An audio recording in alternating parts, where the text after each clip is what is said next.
Hello and welcome to China Focus. I'm Shelley Zhang. The ancient Mayans believed that December 21st, 2012 marked the end of a 5,000-year calendar cycle. Now, according to an Ipsos survey earlier this year, about 10% of people around the world believe that December 21st will be the date that the world ends. Now, in China, that number is 20%. Twice as high as the average. Now here today to talk about why Chinese people are thinking so much about the end of the world and what they're thinking about, we have Karen Chang and Jason Ma. Thanks for joining us today. So Jason, is there kind of a historical or cultural kind of background for people believing in the end of the world in China, like this kind of doomsday or apocalypse? In fact, on the contrary, I mean, in Chinese culture has no this kind of end of world kind of concept until recently.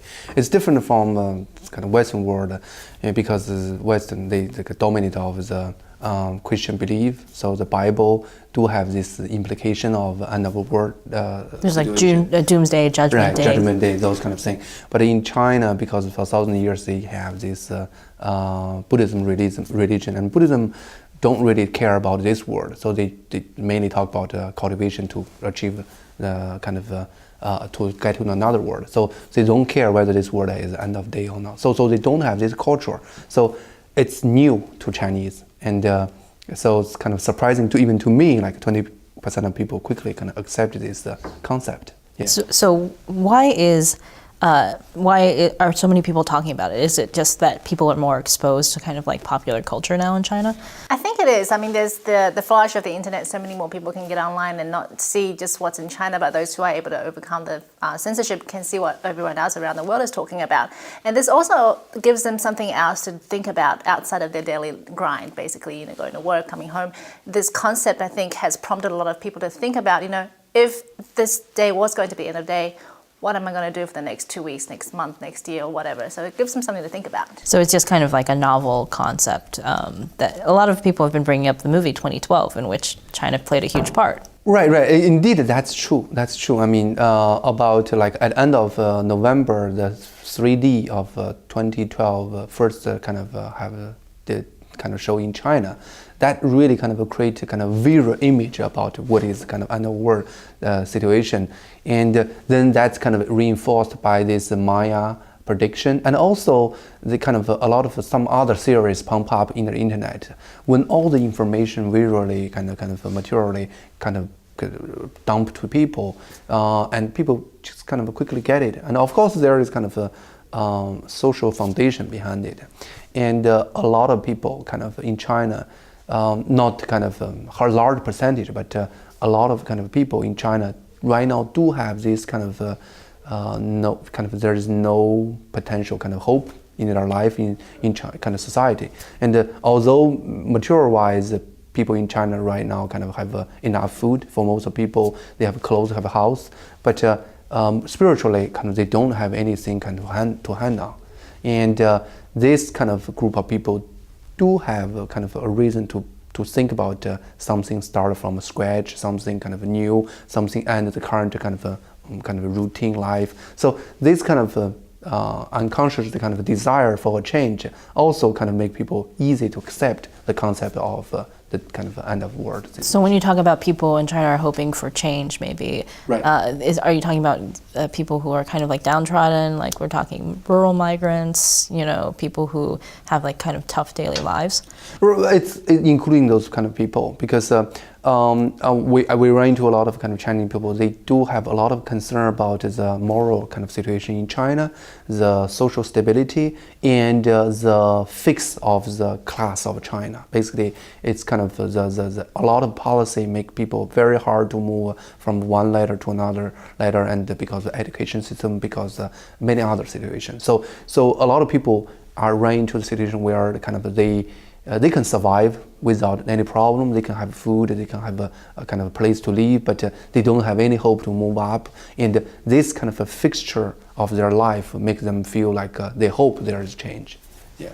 So let's talk about some of the reactions of people. It made the news over the last week because there was a run on candles in Sichuan province. What was behind that? So there was this rumor going online that from December 21st, the Earth was going to be plunged into 3 days of darkness, and that was basically going around, and a lot of people believed that and actually went to the shops that sold candles and just hoarded them back home. And even Sichuan Xinhua news agency reported about it, and they were saying that most of the people that believed this rumor were more elderly people. They heard this and they thought it was going to happen, so they did this. And more young people weren't really, buying into it. But they did see this happening not in just one isolated place, but in several places around Sichuan province. So that people were kind of believed that they heard this rumor and they basically believed it, that there was going to be 3 days of darkness. Right, I guess this is also probably, if that's old people, they do in our lifetime experience some very material hardship. Like basically they run into a situation where they have little food or something. So whenever they heard this kind of rumor, they will have the mentality like, why not I prepare for it? Because they do experience something like in their younger age. So you're saying if they live through the Great Leap Forward, 3 days of darkness may not seem so hard to believe? They can just prepare for it and it'll be fine. Right. Wow. Okay. Is there a difference in how Chinese people are reacting versus people, otherwise in the world who believe that the world may be ending? Or my understanding is that there is kind of a clear difference. The difference is kind of overall there in China, because this is a concept relatively new to them. So everyone facing this huge amount of information, they have a spectrum of kind of belief. Like basically, you will see some people truly believe, some people kind of somewhat believe, some people laugh at it, and also kind of like 20% of people consider them as the kind of belief category, and a huge, even bigger amount of people put them into the middle ground. And it's kind of different from the what's happening in the Western world, because the Western world was exposed to this concept for 2,000 years. So people here already set up their mind. A lot of people kind of they are more kind of clear cut, like I believe it or you don't believe it. So basically it's kind of there are people who are so kind of believe it, so they act on it, they live on it. It's a word called prepper. Basically, the people prepare for this kind of thing in their daily life. But most of the mainstream is generally kind of don't believe it. So kind of I think the major difference in China, when people are facing this new concept, there is kind of a green kind of whole spectrum of people in every part of the belief. Mm-hmm. And you've seen news reports about how different people have reacted. Just a couple of days ago, the Shanghai police actually posted a message on their Weibo account saying that they've received 25 accounts of people basically saying that December 21st is going to be the end of the world, and they're basically telling people don't listen to this rumor. So some people are believing it, and there have also been reports where people have mortgaged their houses so that they can donate their belongings. People have sold what they have and started committing robbery. There were two brothers back in 2009 started robbing people because they thought the world was going to end, so whatever they did didn't matter. So you do see this kind of reactions and how people would respond differently to when the world is going to end. Well, you mentioned how the Shanghai police posted something saying the end of the world's not happening. That's pretty normal, actually. The U.S. government and NASA actually posted something too about how people, it's just a rumor, it's not going to happen, because they're afraid people would hurt themselves or something like that if they believed it too much. But what was one of the interesting reactions on Weibo was what somebody said in a response, like the government has denied the rumor. That means must be true. It must be true. So that's another very, very Chinese characteristic kind of situation. I mean, because in China, it's always like that. If the Chinese government is saying nothing, that's the best scenario. I mean, if the Chinese government begin to deny something, wow, that makes things look really, really kind of so in a way, they were just, this person on Weibo was kind of using the end of the world to kind of joke about a larger reality about Chinese society. Are we seeing stuff like that? People kind of using it to talk about things in Chinese society? Yeah. Do kind of some people, they kind of use this as a scenario of kind of saying like Chinese shouldn't really worry about end of the world, because they are, for example, they use this as a kind of a scenario to express their kind of complaint about the Chinese food safety. They said when we are eating this kind of poison every day, I mean, kind of why should we care about end of the world? I mean, we are living end of the world. I mean, something like that. So kind of people do use this kind of scenario to express their complaint. But I think it's definitely built on this kind of a general kind of cultural kind of environment. It's millions of discussion on this, so that people can use this as a way to carry on other topic. There was a sarcastic post that I saw in response to Julia Gillard, the Prime Minister of Australia, who did like she did a spoof press conference. Basically, right? that's right. And one person said, "Oh, don't believe it. The Communist Party hasn't said so." Until they announce it, then it's not true. So it's being sarcastic, but it kind of shows how a lot of Chinese people see the government really tries to control everything, and until they say something is so, it's not until then. So I guess this is kind of overall a very, very interesting kind of a cultural phenomenon in China. It's kind of something I think reflect a lot of things.